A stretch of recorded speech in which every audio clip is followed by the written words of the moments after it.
What's up, everybody? Eric Solbox. Today I'm out in a little shop.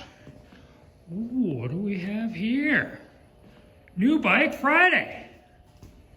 You know, I've been waiting for the new Honda CRF 300 Rally to show up in dealerships, and my local dealer was telling me that they've got a bunch of deposits already taken, and this was their last 250 in stock. You know, it might have been until the end of summer before I might have even been able to get a 300.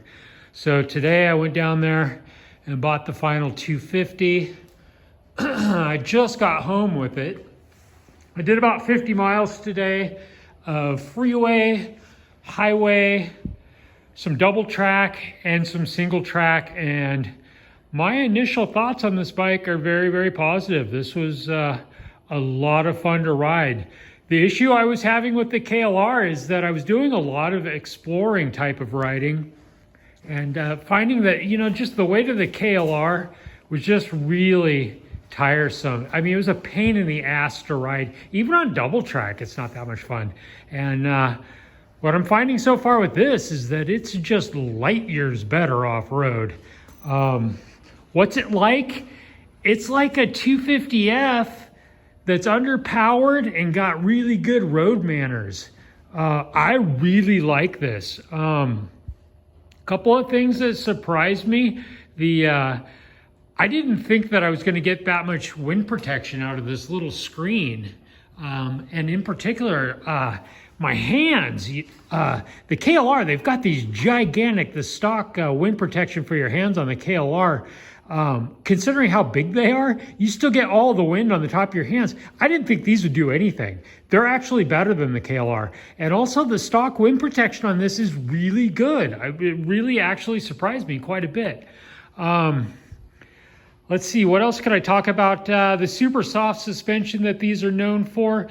I only weigh like 150 pounds. So, you know, I've spent my entire life riding oversprung bikes. Like, I grew up riding dirt bikes that were always way oversprung for my weight. And so I've always had to put up with really bad suspension.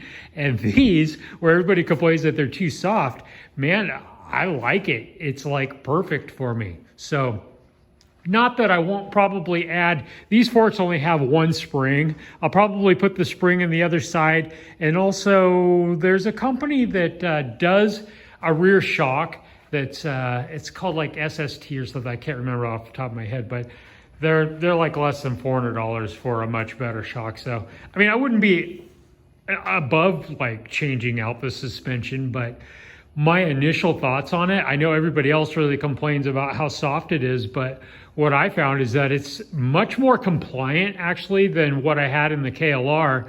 And for me, at like 150 pounds, man, it's actually really, really good. So, you know, the thing that I really liked about the KLR that was always something that kind of drew me to the KLR was its simplicity, and the fact that, you know, it was like the best all-around do-it-all type of motorcycle. It'd do everything, just wouldn't do any of it particularly well. This is like the modern-day version do-it-all motorcycle. Like, I've been wanting one of these for a while, and that's really why, is because I hate to say I only want to own one bike, because, you know, the truth is you always want to own more than one bike, but for me, what really works is to have one bike that does everything. And particularly off-road, this is just head and shoulders way better than the KLR was. But its road manners were really good too. What really surprised me, I was riding a highway actually on the way home, and I looked down at the speedometer, and I was doing like 62 miles an hour, and I roll on the throttle, and like it pulled pretty hard, like harder than I thought it would. I mean, it's still just a little 250, but I can't imagine that I'm not going to be really happy with this after it gets a pipe and a little bit of, maybe even I might put one of those electronic kits on it for the fuel injection.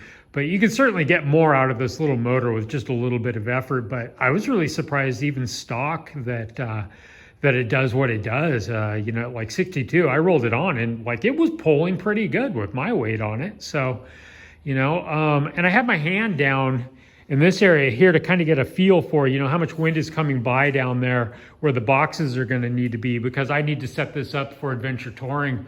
For highway use, I was thrilled with how it was. 65 miles an hour, I could see doing that on this bike all day long.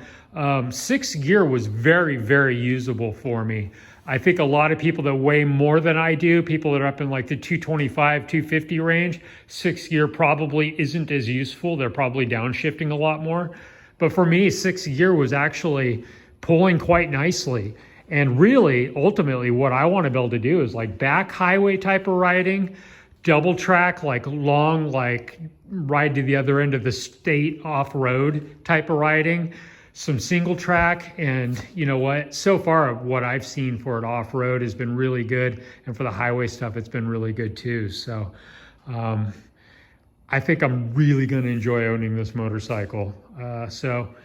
Anyway, I don't know what else I could say about it right now. I'm definitely going to be wanting to do some more stuff on this bike in the future, some riding videos and stuff. And I'll definitely make another video as things progress with owning this bike. But, my initial thoughts on this are exceedingly positive.